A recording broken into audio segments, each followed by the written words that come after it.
Jumpa lagi dengan saya, Willy The Rooms, di The Sinners Channel. Sebab rancanganku bukanlah rancanganmu, dan jalanmu bukanlah jalanku. Seperti tingginya langit dari bumi, demikianlah tingginya jalanku dan rancanganku dari rancanganmu. Aku sanggup melakukan segala sesuatu, tidak ada rencanaku yang gagal. Percayalah kepadaku, aku tahu rancanganku bagimu.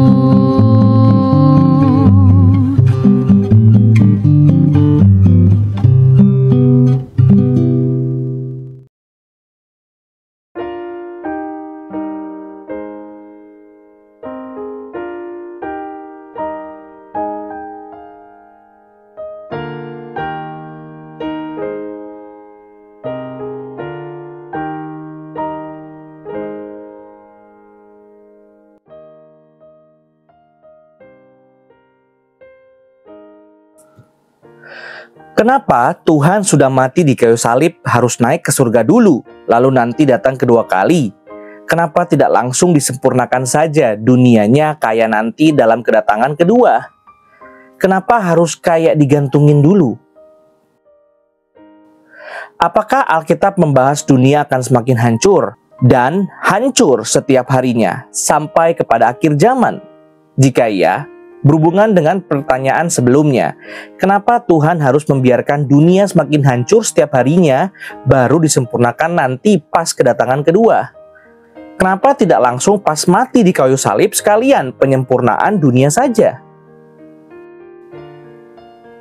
Saya rasa perlu menegur orang Kristen bila sikap dan nada bertanya yang seperti menuntut judul video ini. Selain menjawab, saya harus merespon bagian sikapnya juga, supaya orang Kristen semua yang lain tahu sikap bertanya seperti ini tidak pantas di hadapan Tuhan.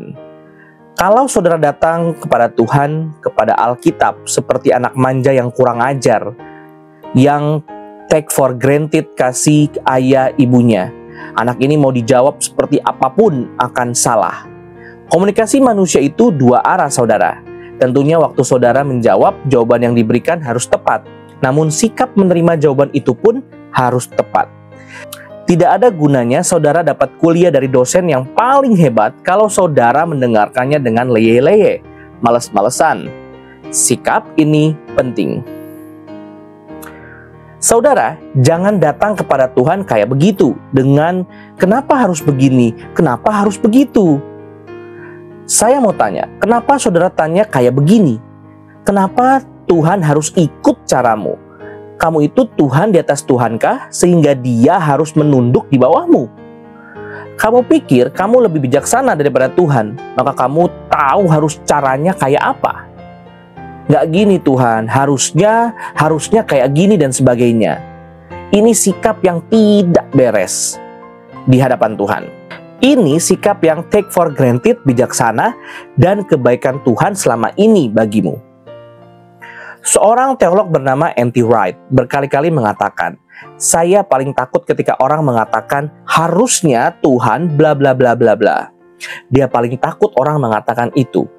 Karena inilah asal muasal dosa. Mau melihat lewat mata kita sendiri dan bukan melihat lewat bagaimana Tuhan melihat. Lu jadi Tuhan kok dungu banget sih? Kalau gue yang jadi Tuhan, kalau saudara jadi Tuhan, jadinya kayak apa saudara? Misalnya pertanyaan tadi, saudara tidak puas dengan Tuhan yang membersihkan dunia pelan-pelan, lewat penderitaan, lewat penganiayaan, dan sebagainya. Lalu saudara maunya apa? Dunia ini mau dibersihkan langsung dari segala dosa dan kerusakan. Lalu saudara jadi Tuhan. Saudara pencet tombol, langsung semua dosa hilang. Habis itu saudara turun ke dunia mau lihat hasil kerjamu seperti apa. Sepi, tidak ada manusia. Semua ikut hilang kena tombol pencetmu itu. Karena siapa manusia yang sempurna tanpa dosa? Saudara tahu dalam kisah Passover, kisah Paskah yang pertama, kalau bukan karena darah anak domba yang dibubuhkan di pintu rumah orang-orang Israel, maka ketika malaikat penghancur Tuhan itu turun untuk mencabut nyawa anak-anak sulung Mesir, orang Israel juga bakal kena hal yang sama. Mereka tidak akan terluput. Kenapa? Karena orang Israel tidak lebih baik dari orang Mesir. Kita tahu itu lewat cerita-cerita berikutnya kan? Begitu tegar tengkuk, kerjanya komplain mulu, meskipun sudah diselamatkan. Kita tahu saudara, tidak ada manusia yang bisa melihat wajah Tuhan dan tetap hidup. Kita tahu semua dari kita sama berdosanya, maka kalau Tuhan pakai caramu, tidak ada yang sisa. Waktu kecil saya pernah baca cerita Doraemon. Dalam ceritanya, saudara tahu kan, Nobita itu anak yang sangat childish, dan tujuannya cerita itu adalah untuk menyadarkan kepada anak tentang hal ini, lewat menertawakan Nobita dengan segala kekanak-kanakannya.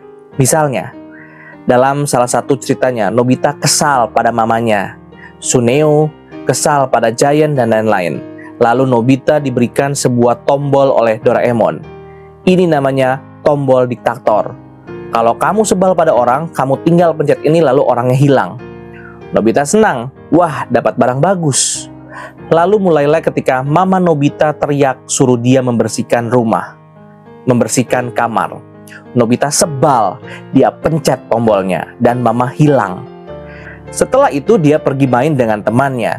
Lalu waktu digangguin Suneo, langsung cetet, Suneo hilang. Begitu seterusnya. Cetet, cetet, cetet, satu persatu orang-orang itu hilang. Lama-lama dia kesal pada semua orang. Dia bilang, semua orang hilang. Dia pencet tombolnya dan bersih, semuanya hilang. Lalu waktu dia bangun tidur, mulai rasa lapar. Mama, ada makanan gak? Tapi mamanya tidak ada. Oh iya, mama gua udah hilangin. Lalu dia keluar ingin main, tapi gak ada orang. Mau beli-beli di toko, tidak bisa. Tokonya tidak ada orang. Semua hilang. Tidak ada orang sama sekali. Jadi mulai kacau. Mulai nangis-nangis. Mulai teriak-teriak. Akhirnya Doraemon muncul dan mengatakan, tombol ini sebenarnya tujuannya untuk memberi pelajaran bagi para diktator.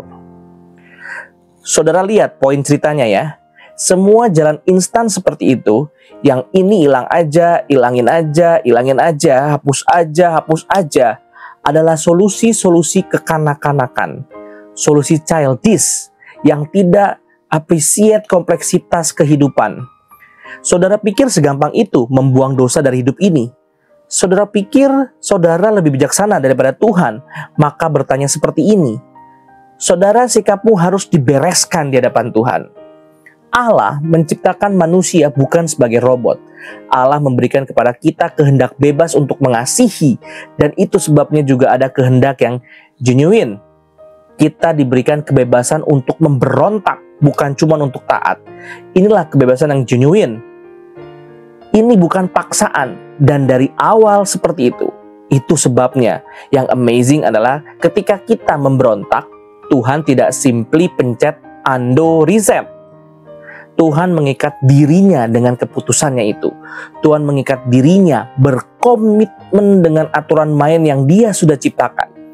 Dia tidak main jalan instan gampangan yang makan korban pun peduli setan, bodoh amat, salah mereka sendiri. Dia tahu perubahan yang genuine bagi orang-orang yang genuine itu butuh waktu. Maka Dia pelan-pelan mengerjakan keselamatan dalam hidup kita. Sedikit demi sedikit mengubah kita untuk semakin mirip Kristus. Petrus menuliskan di 2 Petrus 3 ayat 9, Tuhan tidak lalai menepati janjinya. God is not slow in keeping His promise. Sekalipun ada orang yang menganggapnya sebagai kelalaian, meskipun ada orang-orang yang menganggapnya sebagai kelambatan, tetapi Ia sabar terhadap kamu karena Ia menghendaki supaya jangan ada yang binasa, melainkan supaya semua orang berbalik dan bertobat. Apa yang kita lihat sebagai terlalu lambat, itu ternyata justru kesabaran Tuhan yang di atasnya kehidupan kita bergantung. Kita mau mempercepat, saudara pikir saudara sanggup dipercepat. Ini bodoh dan inilah kita. Saya tidak bosan-bosan mengulang ilustrasi dari Van Til. Di subway, ada seorang bapak yang sedang ditaboki anaknya yang marah-marah. Namun yang menarik, anak ini bisa menaboki papanya karena papanya sedang menggendong dia. Van Til mengatakan, itulah manusia di hadapan Tuhan. Manusia kerjanya menabok-naboki Tuhan. Tapi untuk bisa menabok Tuhan, itu adalah karena Tuhan menopang kita. Inilah ironinya manusia. Itu sebabnya saudara, jangan merespons kasih dan kesabaran Allah bagimu dengan sikap take for granted. Ini sikap yang sangat-sangat childish. Terima kasih. Tuhan Yesus memberkati.